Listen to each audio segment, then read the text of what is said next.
Hello and welcome. I'm Githanjali Hemp, and I am thrilled to be starting our first month of our new membership site, starting in this beautiful spring, this April month, April full moon, today on April 10th, and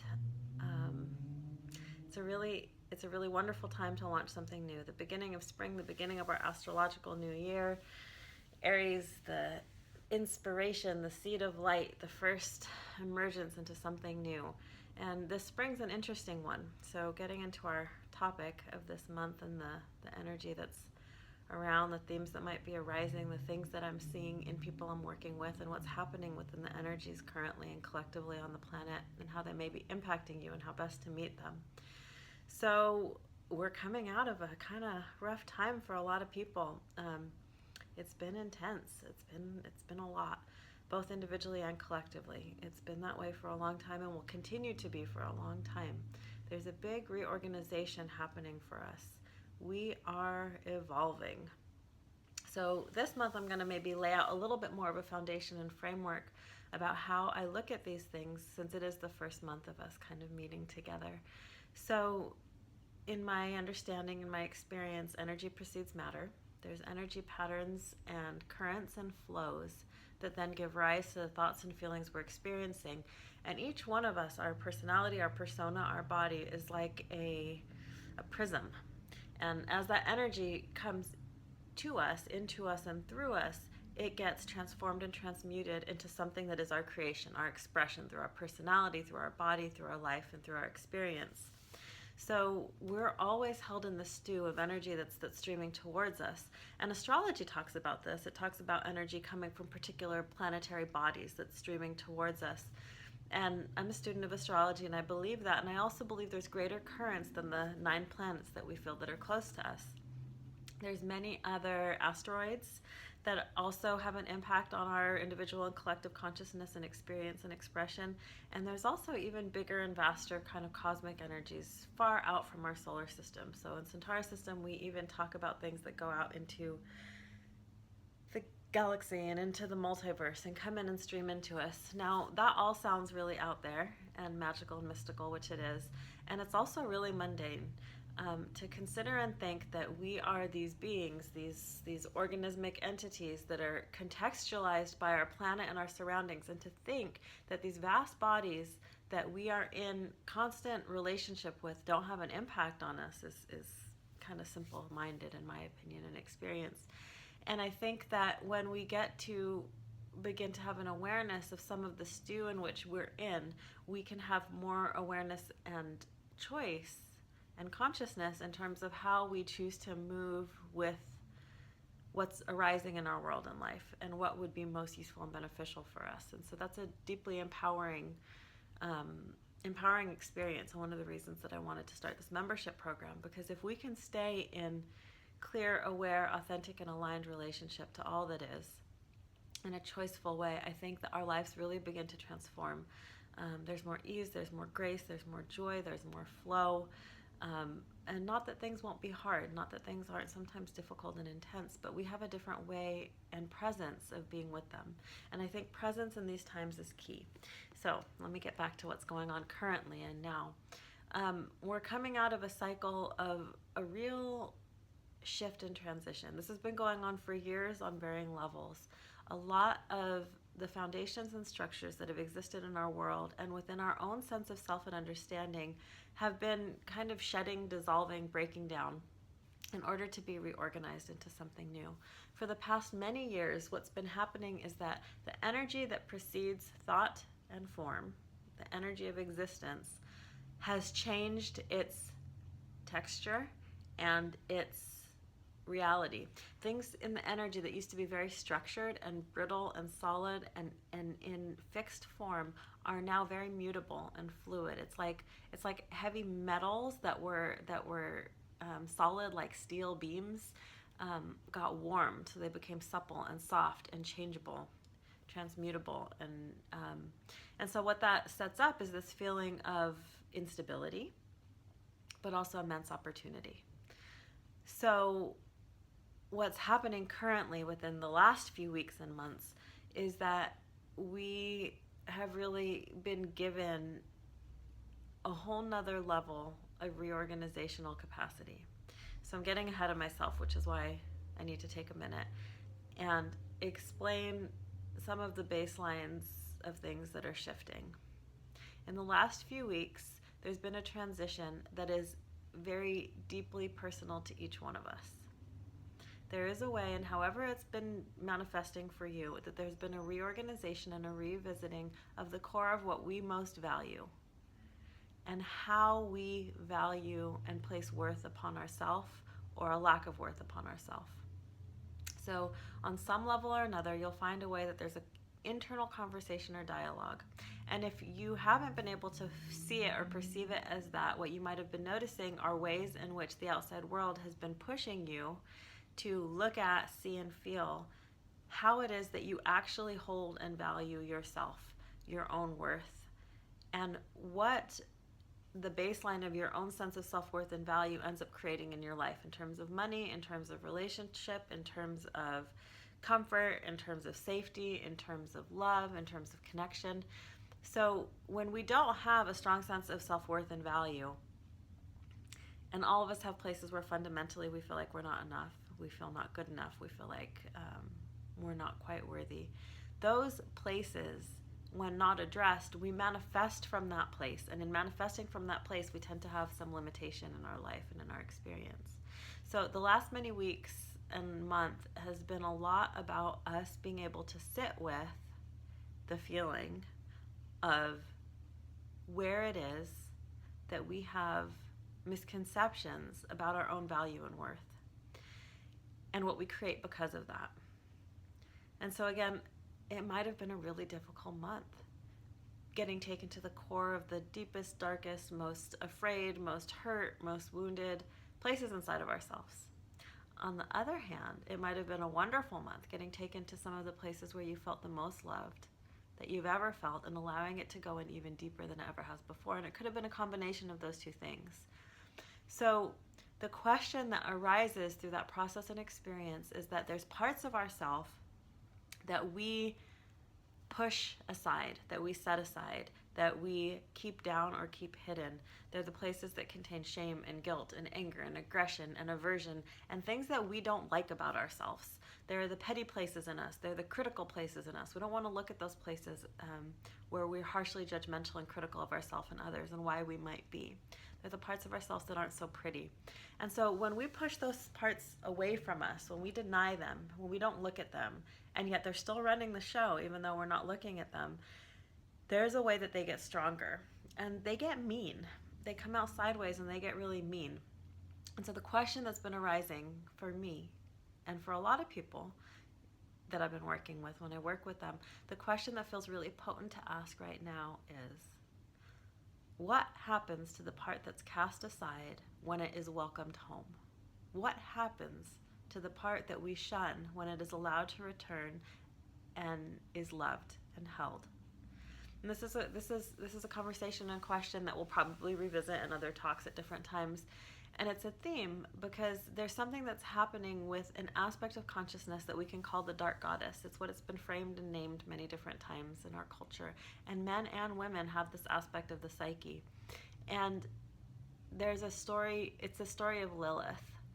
It's a story of the feminine aspect that's cast out and how she becomes crazy and aggressive and mean when she's cast out and shunned. But that archetype is labeled as that which is cast out. That is how it's known. That is how it's identified. And I think what's being asked is, how does that transform? How does that archetype transform when that identity isn't held anymore? When what is cast out gets welcomed back, it becomes something new, it becomes something else. And what that becoming is I think where we're evolving to currently, part of where we're evolving to currently in our consciousness, collectively and individually. So can we welcome in? Can we welcome home? Can we allow a returning of these parts that we've cast out? And as we do, what do we learn? What do they teach us? What do they want to do? What do they want to create? What happens when we do that? And that's an emergent and evolutionary journey that holds a lot of healing for us individually and collectively.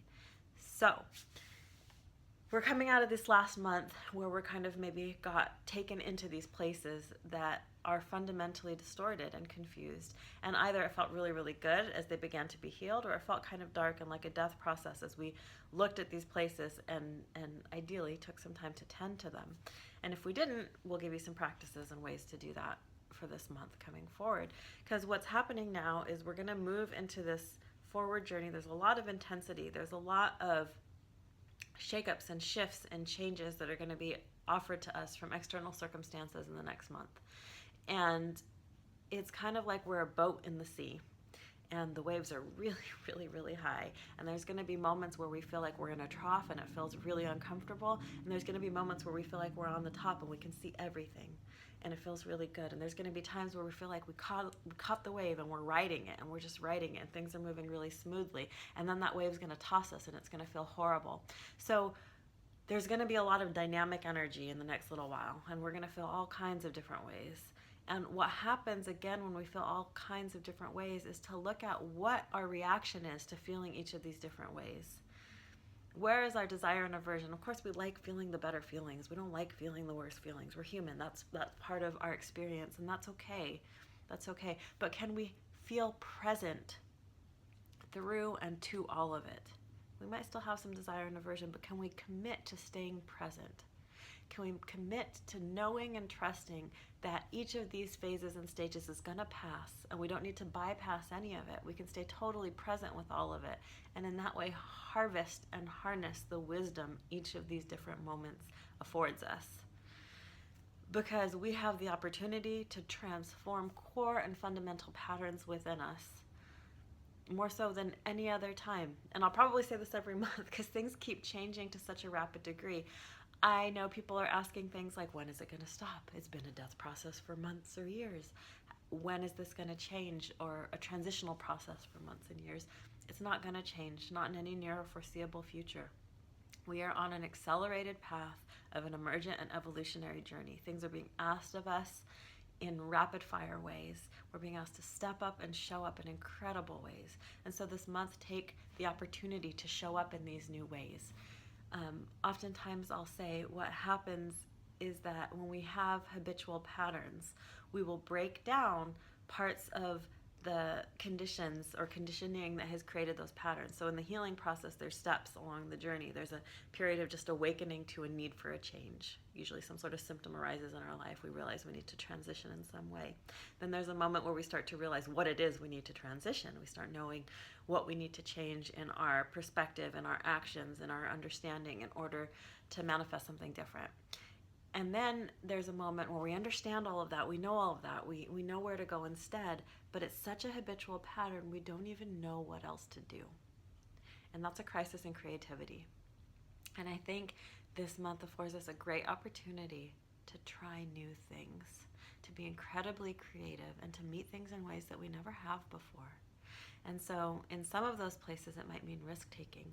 It definitely means following pleasure and joy in a way that we haven't allowed ourselves to before. So going back to that conversation about how much we love ourselves, how much you love yourself.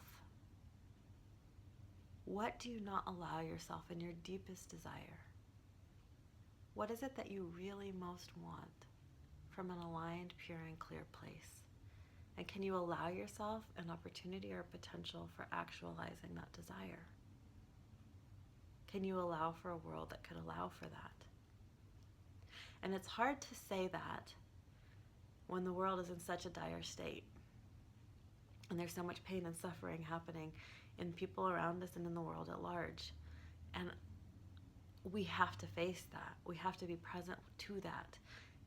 And I think following our pleasure and following our desire while staying completely present and awake to what's happening is a way to actually be a part of the solution. Because truthfully, if we really get aligned and engaged and in touch with what we really and truly desire, it will lead us to a desire for goodness for all.